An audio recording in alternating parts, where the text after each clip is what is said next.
Turbūt kiekvienam bėgikui pažįstama ta situacija. Stoviu priešais didžiulę sieną, nukrauta dešimtims, o gal ir šimtais skirtingų batelių.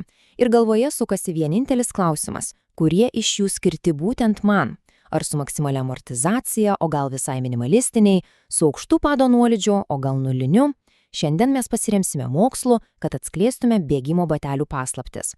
Išsiaiškinsime, kas iš tiesų svarbu renkantis avalinę, o kas yra tiesiog labai gudri rinkodara. Gerai, nerkime į tai iškart, pradedant šią, sakyčiau, gana provokuojančią mintį. Žinote, garsus biomechanikos ekspertas Beno Nig teigia, kad mes galbūt į visą šią problemą žiūrime, iš neteisingos pusės. O kas, jei ieškodami išsigelbėjimo technologijose, mes tiesiog pamirštame patį svarbiausią bėgimo įrankį, kurį jau turime, savo pačių kūną. Ir būtent tai mus atveda prie vadinamojo magiškų batelių paradokso. Rinkoje nuolat matome tikrus technologinius stebuklus. Anglies plokšto plokštės, itin lengvas energiją grąžinančias putas.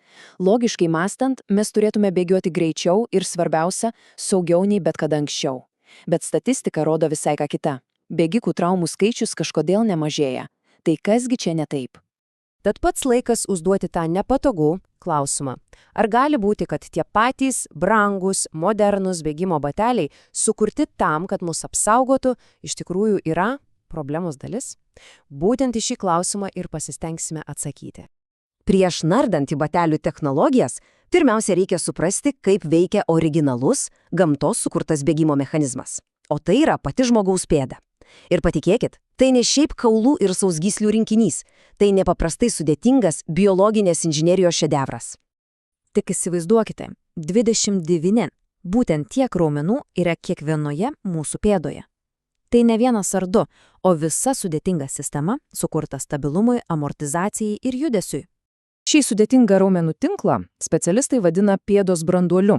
Veikimo principas labai panašus į pilvo presą, kuris stabilizuoja visą liemenį.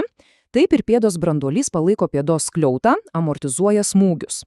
Ir kai šie raumenys nusilpsta, tada ir prasideda tos bėgikų rykštės, plantarinis fascitas ar achilo sausgyslės problemos. Galima apie tai pagalvoti ir šitaip. Jei, tarkim, sugipsuotume sveiką ranką, kas nutiktų jos raumenims po kelių savaičių? Teisingai, jie atrofuotųsi. Lygiai tas pats vyksta su pėda, kai mes ją nuolat įkaliname standžiuose, per daug atramos suteikiančiuose batuose. Natūralūs pėdos raumenys tiesiog neturi ką veikti ir, liaudiškai tariant, užmiega. O dabar pažvelkime į šį akivaizdų kontrastą. Kairėje matome, kaip atrodo sveika, stipri pėda su natūralu skliautu. Šalia pėda su nusilpusiu skliautu, dėl kurio kulnas krypsta į vidų. Ir dešinėje batų gamintojų sprendimas – masyvos padas ir standus kulno įtvaras, kuris tiesiog mechaniškai laiko pėdą vietoje. Bet ar mes taip sprendžiame problemą, ar tik ją maskuojame? Gerai, dabar, kai supratome pačios pėdos svarbą, pereikime prie judesio. Pasigilinkime į pagrindinius bėgimo biomechanikos principus, tai padės suprasti, kaip batai veikia visą šį procesą. Iš esmės, kiekvienas žingsnis susideda iš dviejų fazių – atramos, kai liečiame žemę, ir pernešimo arba skridžio, kai judame oru. Bėgant nutinka įdomus dalykas, mes intuityviai stengiamės kuo trumpiau liesti žemę ir kuo ilgiau skristi.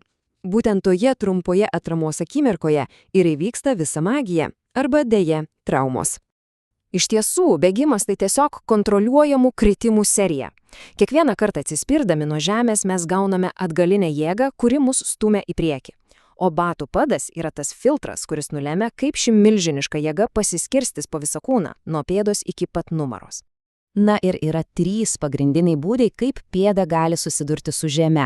Dažniausiai pradedantieji bėgėjai leidžiasi ant kulo. Tai sukuria didelį smūgį keliaujantį tiesiai į blauzdikaulį. Leidimasis ant pėdos vidurio laikomas efektyviausiu energijos požiūriu, o ant pirštų galų būdingas sprinteriams, bet smarkiai apkrauna achilo sausgyslę. Tad kuris būdas geriausias, ogi vieno atsakymo nėra.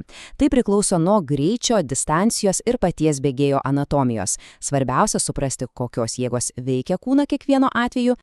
Gerai, dabar padarykime tai, ką žadėjome. Išnarstykime patį batelį.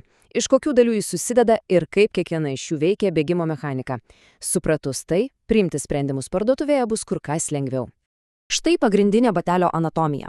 Turime kulno įtvarą, kuris fiksuoja kulną, Turime pirštų zoną, kuri turi leisti pirštams laisvai judėti. Bet visas mokslas ir visa rinkodara slypi būtent čia, vidurinėje pado dalyje arba tarpadyje. Būtent čia sprendžiasi praktiškai viskas.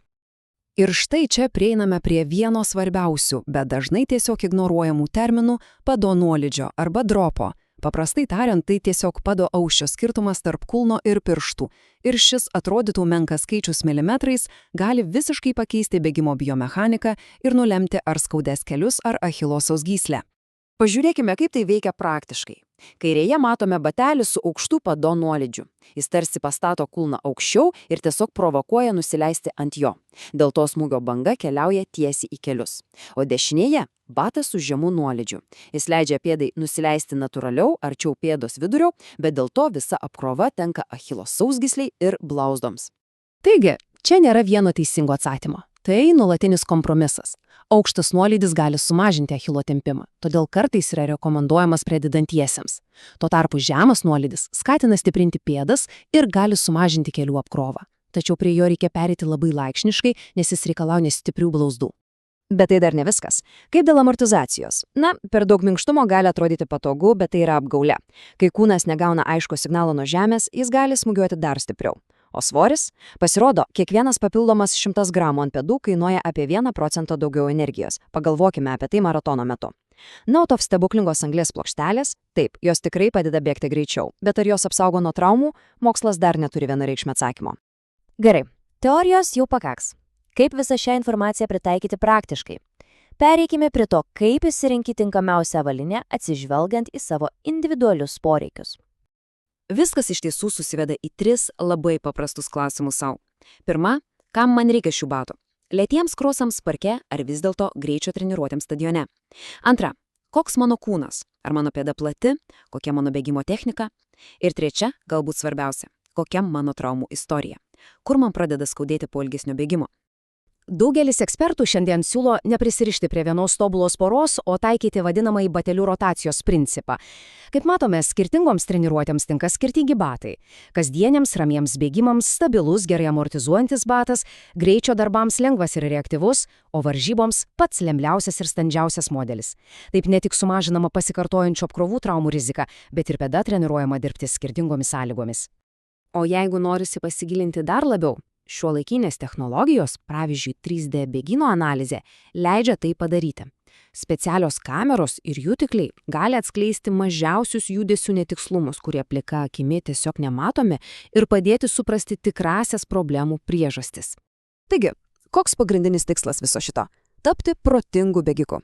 Ne tuo, kuris perka naujausią ir brangiausią modelį vien todėl, kad taip sako reklama, o to, kuris supranta savo kūną, žino savo poreikius ir renkasi įrankį, o ne stebuklą butelyje, ar šiuo atveju batų dėžutėje. Tad pabaigai klausimas apmąstymams. Kur slypi bėgimo ateitis, ar nuolat tobulinamoje avalynės technologijoje, ar visgi po ją esančiame, tūkstančius metų evoliucijos tobulintame mechanizme mūsų pačių pėdose? Galbūt ieškodami tobulo bato, mes tiesiog turėtume pradėti nuo savęs.